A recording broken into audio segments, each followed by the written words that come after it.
पश्चिम रेल्वेवर आज mega block असणार आहे। वसई रोड ते वैतरणा या जलद मार्गावर ब्लॉक आहे। आज रात्रीपासून उद्या पहाटेपर्यंत अप फास्ट मार्गिका आणि डाऊन फास्ट मार्गिकांवर ब्लॉक आहे।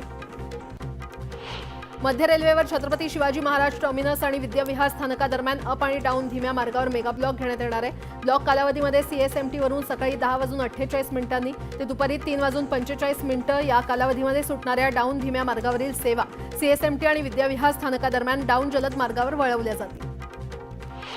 उन्हाळी सुट्टीत रेल्वे स्थानकांवर मोठी गर्दी होते आणि या गर्दीवर नियंत्रण ठेवण्यासाठी मध्य रेल्वेने प्लॅटफॉर्म तिकिटांच्या विक्रीवर तात्पुरते निर्बंध लागू केलेले आहेत। सीएसएमटी, एलटीटी तसंच कल्याण या प्रमुख स्थानकात आजपासून 15 मे पर्यंत प्लॅटफॉर्म तिकीट विक्री बंद असणार आहे।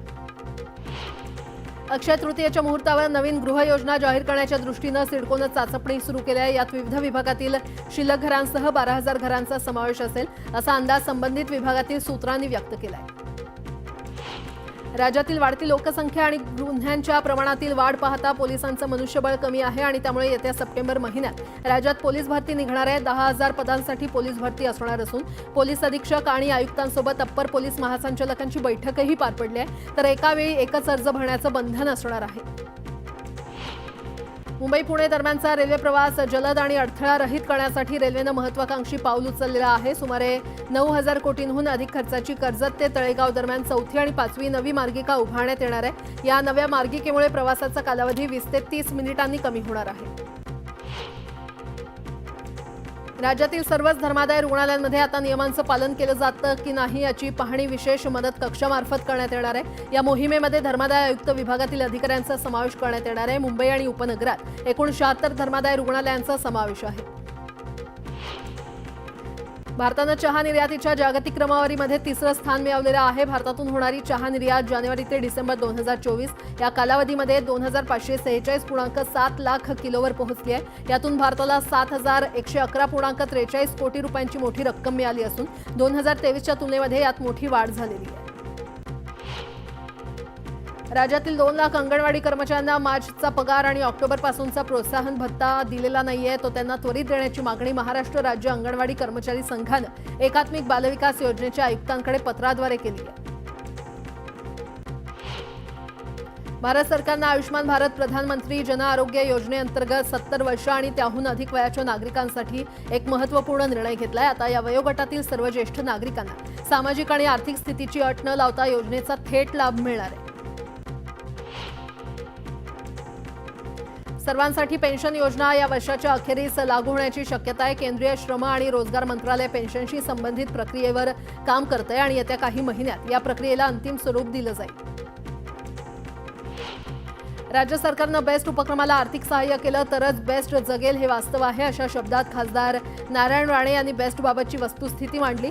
तसंच येत्या 10 दिवसात आपण पुढाकार घेऊन मुख्यमंत्र्यांबरोबर बैठक घेऊन यातून मार्ग काढण्याचा प्रयत्न करू असं आश्वासन राणेंनी दिलं।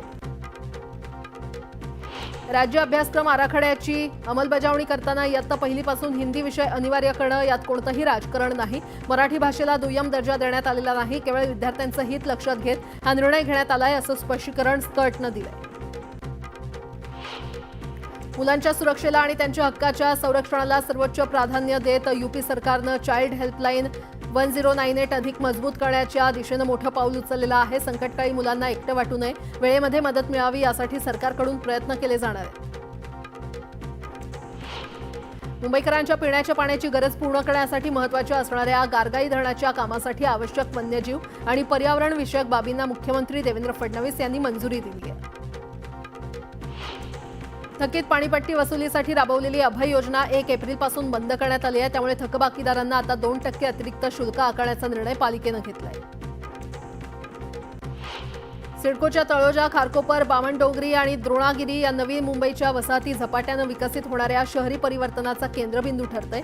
या परिवर्तनामागे सिडकोनं दूरदृष्टीनं आखलेले पायाभूत सुविधांचे प्रकल्प हे मुख्य कारण ठरतायत। तळोजा आणि खारकोपरमध्ये मेट्रो स्थानकं आणि ट्रान्सपोर्ट हब्स उभारण्यात येत आहेत, अशी माहिती सिडकोचे उपाध्यक्ष तथा व्यवस्थापकीय संचालक विजय सिंघल यांनी दिली आहे। मुंबई पालिकेनं रखडलेल्या पुलांच्या कामांना गती दिली असून विक्रोळी पूल, अंधेरीतील गोखले पुलाचं काम अंतिम टप्प्यात आलंय। मे महिन्याच्या शेवटच्या आठवड्यात हा पूल खुला करण्याचं नियोजन पालिकेनं केलंय।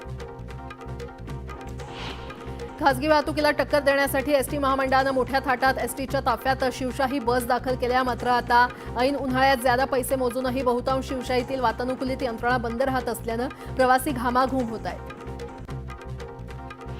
तापमानाचा पारा वाढल्यानं मुंबईसह राज्यातील विजेची मागणी उच्चांकी टप्प्यावर पोहोचली आहे. राज्यभरात गुरुवारी दुपारी विजेची मागणी तब्बल 30,658 मेगावॅट नोंदवण्यात आली आहे. यापूर्वी 25 मार्चला 30,561 तर 10 मार्चला 30,229 मेगावॅट विजेची मागणी नोंदवली होती. महावितरणानं भांडूप परिमंडळात गेल्या आर्थिक वर्षात सिंगल फेजच्या 1,03,925 आणि थ्री फेजच्या 19,011 अशा एकूण 1,22,936 नवीन वीज जोडण्या देण्यात आलेल्या आहेत. यात वाशी मंडळ कार्यालयाअंतर्गत सर्वाधिक 52,472, ठाणे शहराअंतर्गत 33,657 आणि पेण कार्यालयाअंतर्गत 36,807 नवीन वीज जोडण्यांचा समावेश आहे. मुंबईतील कोळीवाड्यांचा पुनर्विकास करण्यासाठी चटई निर्देशांकामध्ये वाढ करण्याचा निर्णय सरकारनं घेतलाय. मात्र हा FSI कागदावरच आहे आणि त्यामुळे कोळी बांधवांचं मोठ्या घरात राहण्याचं स्वप्न अधांतरीतच आहे. मुंबईतील झोपडपट्ट्यांसारखा पसारा जगात कुठे नाही, हे कुठेतरी थांबायला हवं. त्यासाठी आजचं अतिक्रमण उद्याच्या झोपड्या होऊ देऊ नका, असं उच्च न्यायालयानं गुरुवारी राज्य शासनाला बजावलंय.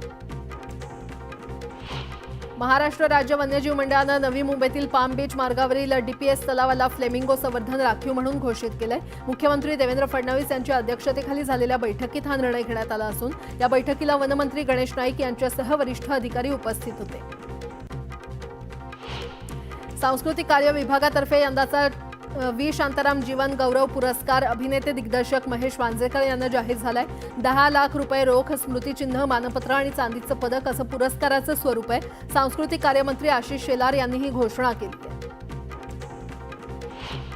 इंस्टाग्राम आणि व्हॉट्सअप या कंपन्यांची खरेदी आपण त्यांचे मूल्य ओळखून केली, प्रतिस्पर्धा संपवण्यासाठी नव्हे, असा दावा मेटाचे CEO मार्क झुकरबर्ग यांनी अमेरिकेच्या फेडरल कोर्टात केलेला आहे. घरगुती घातक कचऱ्याच्या विल्हेवाटीसाठी काही वर्षांपूर्वी शहर आणि उपनगरात 11 ठिकाणी महापालिकेनं प्लाझ्मा मशीन बसवली आहे. पुढील वर्षभरासाठी या मशीनचं परिचालन आणि देखभालीसाठी आता नव्यानं संस्थेची नियुक्ती केली जाणार आहे. घनकचरा व्यवस्थापन विभागानं यासाठी निविदा प्रक्रिया सुरू केली आहे. राष्ट्रीय आरोग्य अभियानाअंतर्गत चालवण्यात येणाऱ्या 102 रुग्णवाहिकांच्या इंधनासह विविध योजनांसाठी सार्वजनिक आरोग्य विभागाकडून बुधवारी 23 कोटी रुपये निधी उपलब्ध करण्यात आलाय. यापैकी रुग्णवाहिकेच्या इंधनासाठी 10 कोटी 20 लाख रुपये तर अन्य योजनांसाठी उर्वरित निधी उपलब्ध करण्यात आलाय. पुणे पालिकेत एकामागोमाग एक गैरव्यवहाराची प्रकरणं समोर येत आहेत. मस्जिदीतील ठेकेदाराच्या भल्यासाठी कोट्यावधींच्या निविदा काढल्या जात आहेत. तसंच प्रशासक काळामध्ये अनेक गोष्टी चुकीच्या पद्धतीनं होत असल्यानं पालकमंत्री अजित पवारांच्या उपस्थितीमध्ये बैठक घेतली जाईल, अशी माहिती चंद्रकांत पाटलांनी दिली आहे. पुण्यात मोगरा महोत्सवाच्या निमित्तानं श्रीमंत दगडूशेठ हलवाई गणपतीला विविध रंगी फुलांनी सजवण्यात आलं. यावेळी लाडक्या गणरायाचं रूप डोळ्यामध्ये साठवण्यासाठी पुणेकरांनी गर्दी केल्याचं पाहायला मिळालं. आपलं सरकार पोर्टलवरून सेवा देताना किंवा तक्रारी सोडवताना प्रशासकीय अधिकारी आणि कर्मचाऱ्यांकडून दिरंगाई होत असते आणि त्यामुळे आता आपलं सरकार पोर्टलवरील अधिसूचित सेवांमध्ये विलंब करणाऱ्या प्रशासकीय विभाग प्रमुखांवर प्रतिदिन 1,000 रुपये दंड आकारण्यात येणार आहे. पुणे महानगर परिवहन महामंडळाच्या ताफ्यात महिन्याभरापूर्वी दाखल झालेल्या 123 नव्या CNG बस सदोष असल्यानं त्यांची सेवा संचलनातून बंद करण्यात आली आहे. सर्व बस संबंधित कंपनीकडे माघारी पाठवण्यात आल्या असून बसमधील तांत्रिक अडचणी दूर झाल्यानंतरच त्या मार्गांवर सोडण्याचा निर्णय PMP प्रशासनानं घेतलाय. पुण्यातील वाहतूक कोंडी सोडवण्याच्या दृष्टीनं उपयुक्त ठरणाऱ्या पूर्व रिंग रोडसाठी 30 हेक्टर जागेचं संपादन अद्यापही बाकी असून हे काम महिना अखेरपर्यंत पूर्ण करण्याची सूचना राज्य रस्ते विकास महामंडळानं जिल्हा प्रशासनाला केली आहे. नवी मुंबई महापालिकेचा मालमत्ता करानंतर नगररचना विभाग हा प्रमुख उत्पन्नाचा स्रोत आहे. नवी मुंबई महापालिकेला 2024-25 या आर्थिक वर्षात 381 कोटी 98 लाखांचा महसूल प्राप्त झाला आहे. पालिकेनं अर्थसंकल्पामध्ये 305 कोटीचं टार्गेट ठेवलं होतं. मात्र पालिकेच्या टार्गेटपेक्षा 77 कोटींचा अधिकचा महसूल नगरविकास विभागानं जमा केलाय. बोरिवली पश्चिमेकडे काँक्रीट कामात झाडं बाधित होत असून ही झाडं वाचवण्यासाठी रस्त्याचं संरेखन सुधारित करावं आणि झाडं वाचवावीत असे निर्देश अतिरिक्त आयुक्तांनी दिले. अमरावती विमानतळाच्या नामांतराचा वाद पेटला. या विमानतळाला डॉक्टर पंजाबराव देशमुख यांचं नाव द्यावं अशी 90% लोकांची इच्छा असल्याचं मनसेचे जिल्हाध्यक्ष पप्पू पाटील यांनी म्हटलं. विमानतळाला पंजाबराव देशमुखांचं नाव न दिल्यास जनता सरकारला उत्तर देईल असा इशारा देखील पप्पू पाटील यांनी दिला. उजनी धरणातील पाणीसाठा वजा साठ्यामध्ये गेलेला आहे. धरणातून मागील 10 एप्रिलपासून सोलापूर आणि जिल्ह्यातील गावांच्या पाण्यासाठी 6000 क्युसेकनं आवर्तन सुरू आहे आणि त्यामुळे पाण्याची पातळी 0.0% पोहोचली आहे. गुहागरमधील पाटपन्हाळे ग्रामपंचायतीचा अजब कारभार समोर आलाय. बाजारपेठेतील 200 ते 250 दुकानांचा कचरा 2 दिवसांपासून न उचलल्यानं व्यापाऱ्यांनी संताप व्यक्त केलाय. उघड्यावर टाकलेला कचरा गुरांनी खाल्ल्यानं गुरं देखील आजारी पडल्याचा प्रकार समोर आलाय. वातावरणातील बदलाचा भाजीपाल्यावर परिणाम झाल्यानं आवक घटली आणि त्यामुळे भाजीपाल्याच्या दरात साधारण 20 ते 30% वाढ झाल्यानं गृहिणींचं बजेट कोलमडलंय. गवार 120 रुपये किलो तर लिंबानं देखील 200चा टप्पा गाठलाय. आंबेगाव तालुक्यातील भीमाशंकर सहकारी साखर कारखान्याचा यंदाचा साखर गाळप हंगाम पूर्ण झालाय. यंदा साखर कारखाने 12% उतार्यानं 12,55,149 साखर पोत्यांचं यशस्वीरित्या उत्पादन करत यंदाचा गाळप हंगाम पूर्ण केलाय. लोणावळ्यात ओला उबर सारख्या कंपन्यांमुळे स्थानिकांचा व्यवसाय धोक्यात आलाय. त्यामुळे ओला उबर सारख्या कंपन्यांना लोणावळ्यामध्ये प्रवेश देऊ नये अशी मागणी इथल्या टॅक्सी चालकांनी केली आहे. ऑनलाईन वाहतूक कंपन्यांमुळे स्थानिकांचा रोजगार हिरावला जात असल्याचा आरोप यावेळी करण्यात आला. शासनानं धान उत्पादक शेतकऱ्यांना बोनसचा लाभ घेण्यासाठी शासनाच्या पोर्टलवर ऑनलाईन नोंदणी करणं अनिवार्य केलं होतं. यासाठी 1,56,000 शेतकऱ्यांनी नोंदणी केली, पण यातील बऱ्याच शेतकऱ्यांनी दोन्ही विभागांकडे नोंदणी केल्याची बाब पुढे आली आहे. त्यामुळे या याद्यांची पडताळणी सुरू असून त्यातून 25,000 नावं कमी होण्याची शक्यता आहे. पिंपरी चिंचवडमधल्या क्रांतीवीर चापेकर वाडा स्मारकाचं आज उद्घाटन केलं जाणार आहे. या वाड्याचं भव्य संग्रहालयामध्ये रूपांतर करण्यात आलं असून त्याचं मुख्यमंत्री देवेंद्र फडणवीस यांच्या हस्ते उद्घाटन होईल. नाशिक जिल्ह्यामध्ये एप्रिलच्या मध्यात पाणी टंचाईच्या समस्या तीव्र होत असल्याचं चित्र आहे. जिल्ह्याच्या ग्रामीण भागात पाण्याचा तुटवडा निर्माण होत असल्यानं अखेर प्रशासनाकडून 22 गावं आणि 37 वाड्यांवर 22 टँकरच्या 34 फेऱ्यांना सुरुवात करण्यात आली.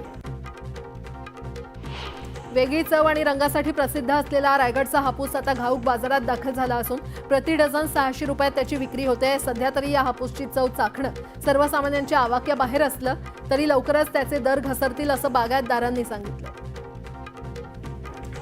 पुनर्रचित हवामान आधारित फळपीक विमा योजनेसाठी अर्ज केलेल्या सर्व शेतकऱ्यांसाठी ई पीक पाहणी करणं अनिवार्य करण्यात आलंय. 25 एप्रिलपर्यंत ई पीक पाहणी पूर्ण करावी असं आवाहन तालुक्यातील शेतकऱ्यांना कृषी विभागातर्फे करण्यात आलंय. सांगली कृषी उत्पन्न बाजार समितीच्या त्रिभाजनास सरकारनं तत्वतः मंजुरी दिली आहे. जिल्ह्यामध्ये जत, कवठे महाकाळ आणि कडेगाव तालुक्यात नवीन बाजार समिती सुरू होणार आहे. 3 बाजार समित्या स्वतंत्रपणे अस्तित्वात येणार आहेत.